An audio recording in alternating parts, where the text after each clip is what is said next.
Assalamualaikum warahmatullahi wabarakatuh.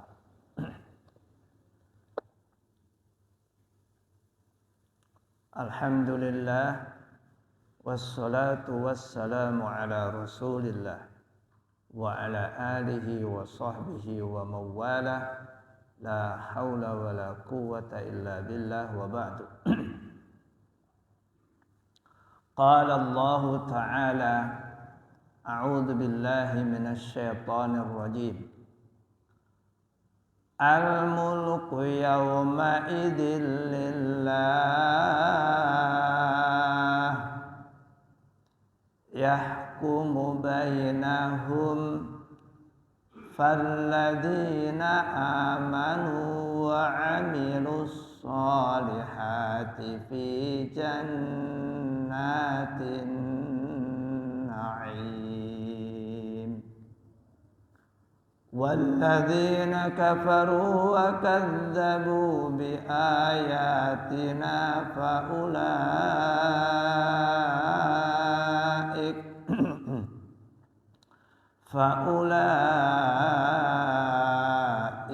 lahum 'adzabun muhin.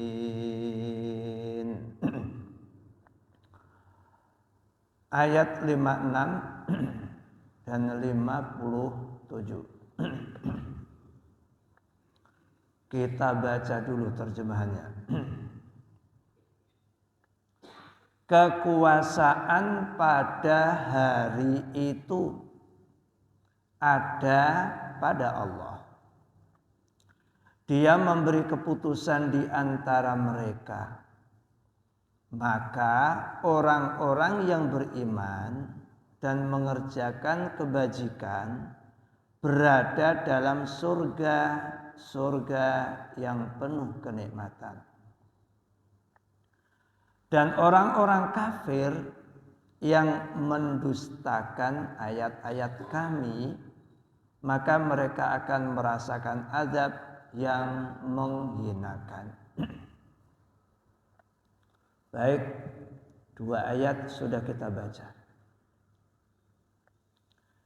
Kita mulai. Ayat 56 kemarin sudah kita kupas. Kita akhiri kemarin pada penjelasan tentang hukum. Ada hukum, ada hakim, ada mahkamah, ada hikmah. Hukum, hakim, mahkamah, dan hikmah. Hakikat hukum adalah ditegakkan dalam upaya untuk mencegah terjadinya kesalahan, kezaliman, dan pelanggaran. Itu makna dasar hukum, yaitu mencegah. Maka kalau hukuman itu sudah ditegakkan, tetapi masih juga terulang kembali kesalahan yang sama, kezaliman yang sama, pelanggaran yang sama, berarti ada tanda tanya besar di balik semua itu. Baik, yahkumu bainahum, Allah akan menghukum, menegakkan hukum di antara mereka. Alaihissallahu biahkamil hakimin.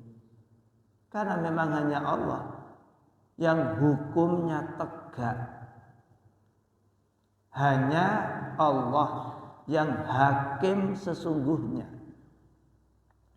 Makanya nanti kalau kita mempelajari mata kuliah usul fiqh, yang namanya hakim itu Allah, atau hakim itu adalah ad-dalil. Yang disebut hakim itu adalah Allah. Bentuknya dalil. Dalil itu ya Quran. Jadi yang memutusi masalah itu siapa? Allah yang mutus itu. Bentuknya firman-Nya dalam Al-Quran dan sabda Rasul-Nya di dalam hadis. Jadi hakim yang sesungguhnya adalah Allah dalam bentuk firman Al-Quran atau sabda Rasul. Karena sabda Rasul hakikatnya adalah wahyu.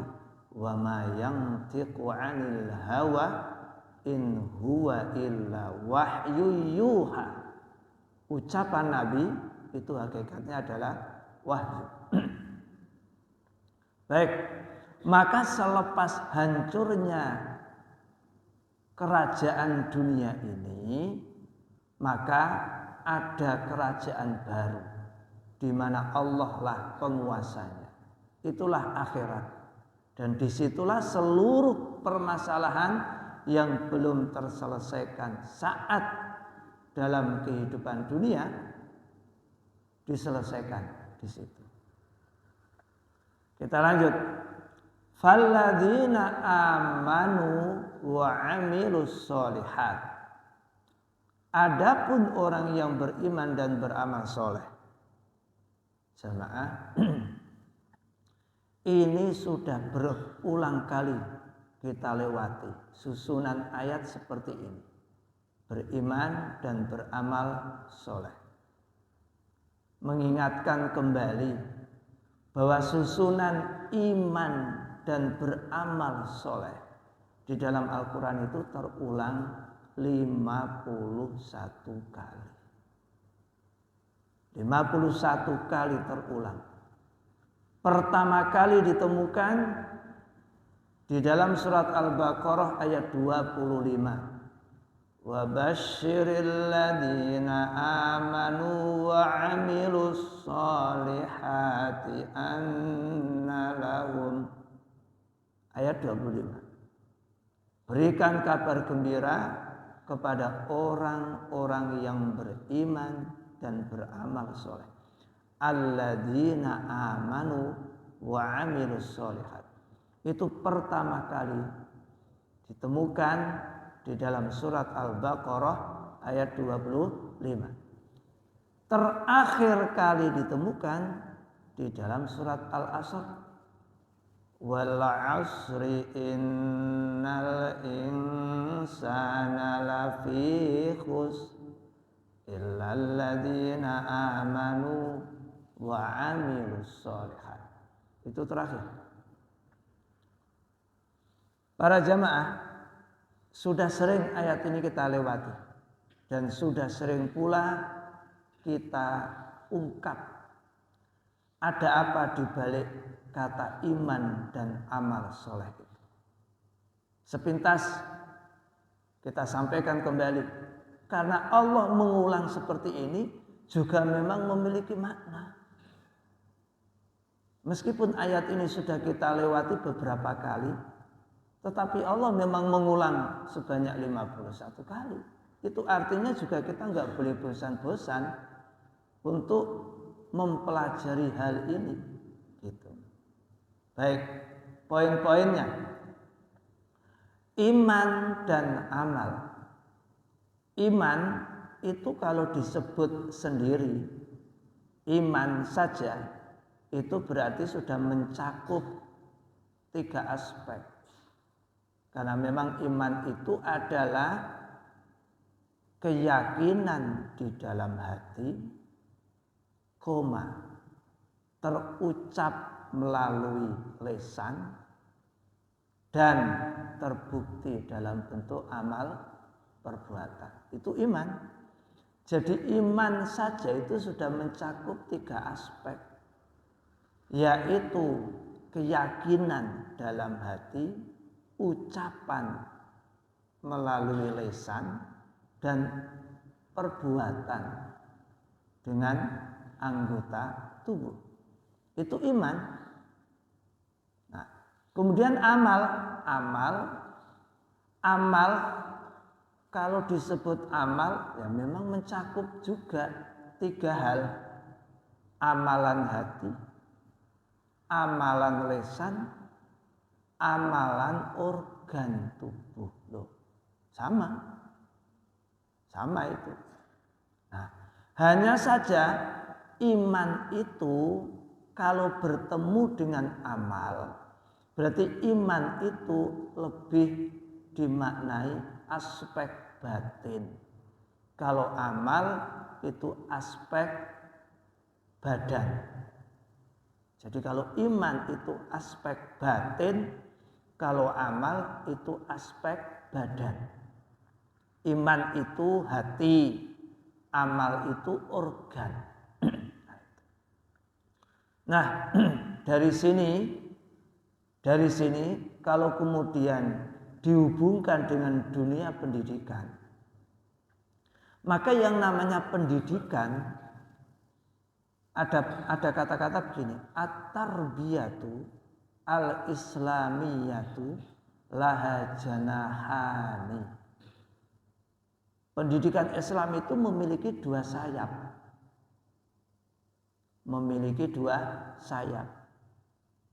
Huma a'malul qalbi wa a'malul badan.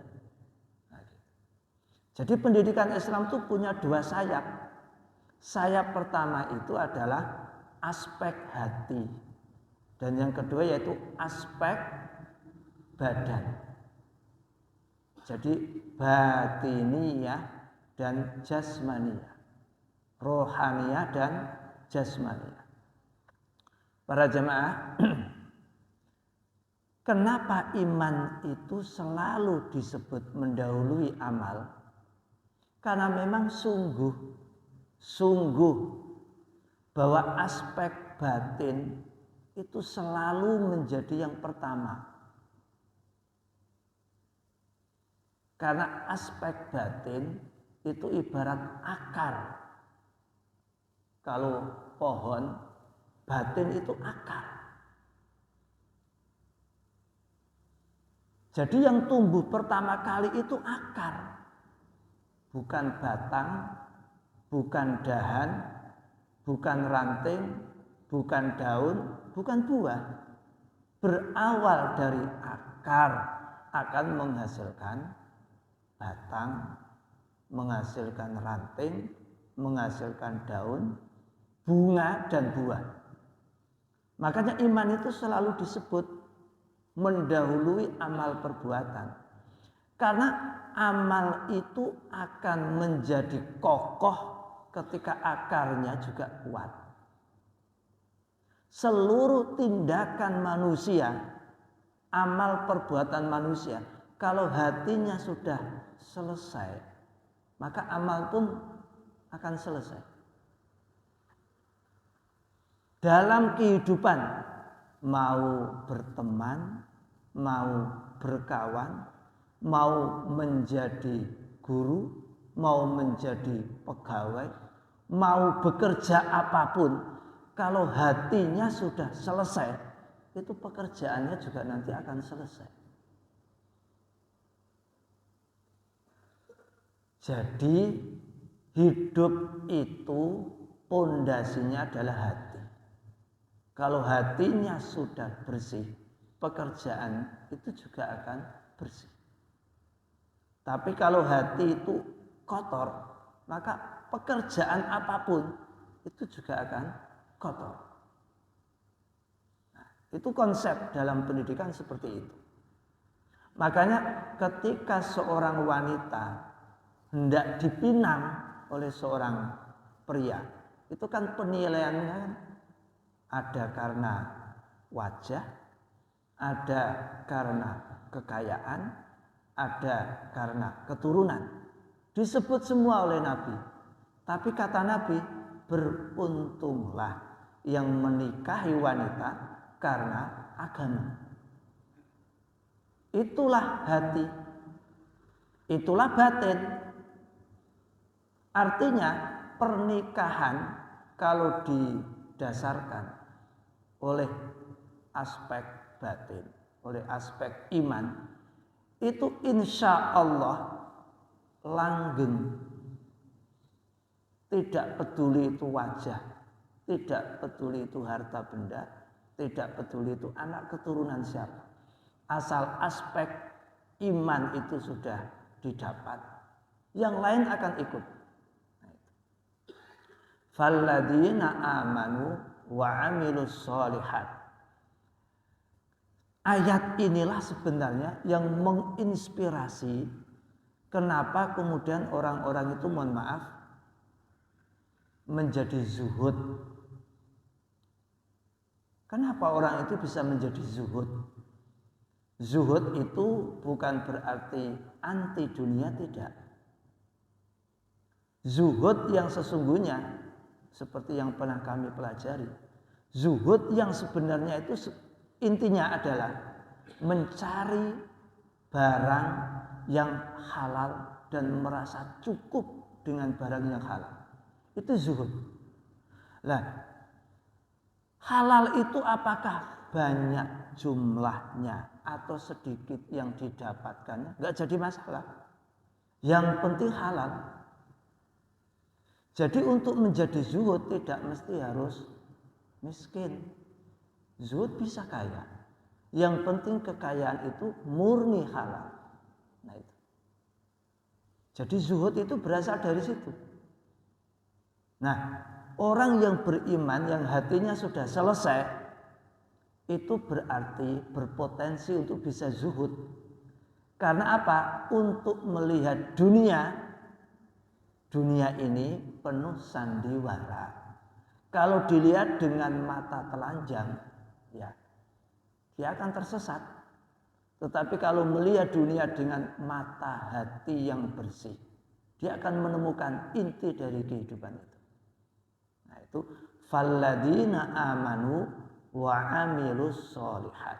Orang-orang yang beriman dan beramal soleh. Sudah sering kita sampaikan, iman gak ada artinya kalau tanpa amal soleh.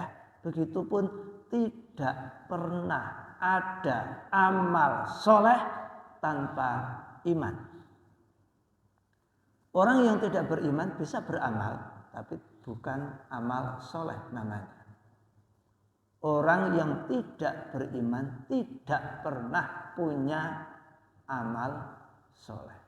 Karena amal soleh itu adalah amal yang dihasilkan oleh orang yang beriman. Ringkasnya begitu. Falladzina amanu wa amilus sholihat. Orang-orang yang beriman dan beramal soleh.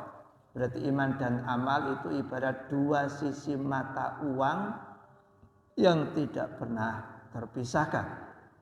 Fi jannatin na'im. Di dalam surga kenikmatan. Di sini Allah menggunakan jannat. Jannat itu berarti beberapa surga. Beberapa surga. Ya, memang susunan ini pantas. Susunan seperti ini layak. Susunan seperti ini benar. Kenapa Allah menggunakan beberapa surga? Ya karena memang orang yang beriman itu beberapa. Artinya beberapa. Orang yang beriman itu bertingkat-tingkat. Begitupun orang yang beramal itu beberapa. Artinya bertingkat-tingkat pula. Orang yang beriman itu bertingkat-tingkat. Orang yang beramal pun bertingkat-tingkat. Kalau orang beriman dan beramal bertingkat-tingkat, ya surganya juga bertingkat-tingkat. Qul kullu ya'malu ala syakilati. Katakan Muhammad, semua berbuat sesuai kapasitas masing-masing. Sesuai kapasitas masing-masing. Walikullin darajatum mimma amilu. Setiap individu memiliki derajat sesuai amal perbuatan masing-masing. Karena seperti itu, maka surganya juga masing-masing. Surganya juga bertingkat-tingkat. Nah, itu. Falladzina amanu wa amilus sholihat fi jannatin naim. Tapi ingat, walau surga itu bertingkat-tingkat, namun naim, semuanya penuh dengan kenikmatan. Mau di lantai berapapun, mau di kelas manapun, mau di bagian manapun, asal sudah berada di surga, berarti sudah dalam kenikmatan. Jadi yang penting masuk surga dulu. Yang terpenting masuk surga dulu. Nah, itu. Fi jannatin naim. Tapi ingat, surga kenikmatan itu diberikan kepada orang yang beriman dan beramal soleh. Sebagai penutup, ada yang menarik di ayat ini. Coba disimak. Allah kan berfirman, "Falladzina amanu", orang yang beriman, "wa amilus sholihat", dan beramal soleh, "fi jannatin naim", di dalam surga kenikmatan. Kata kuncinya begini, iman ditambah amal soleh sama dengan kenikmatan. Iman ditambah amal soleh sama dengan kenikmatan. Artinya nikmat itu adalah hasil penambahan iman dan amal. Tidak ada kenikmatan tanpa penambahan itu. Jadi kenikmatan itu hanya merupakan hasil dari penambahan iman dan amal. Selain itu enggak ada kenikmatan. Tidak ada kenikmatan. Dunia ini bukan kenikmatan. Dunia ini bukan kenikmatan. Tidak ada. Karena itu mohon maaf, di dalam hadis Rasulullah bersabda, "Ad-dunya sijnul mu'min wa jannatul kafir." Surga itu penjaranya orang yang beriman, tetapi surga bagi orang kafir. Apa makna hadis itu? Kenapa Rasul menyebut dunia itu penjara bagi orang yang beriman dan surga bagi orang kafir?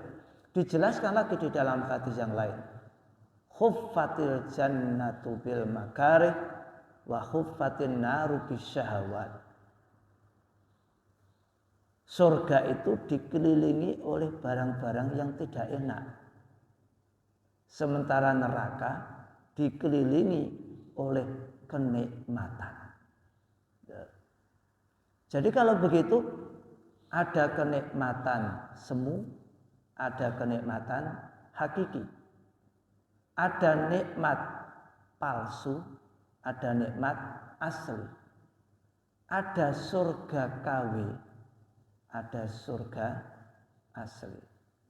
Mana yang kita cari? Wa qurrabi firwarhamu anta arhamur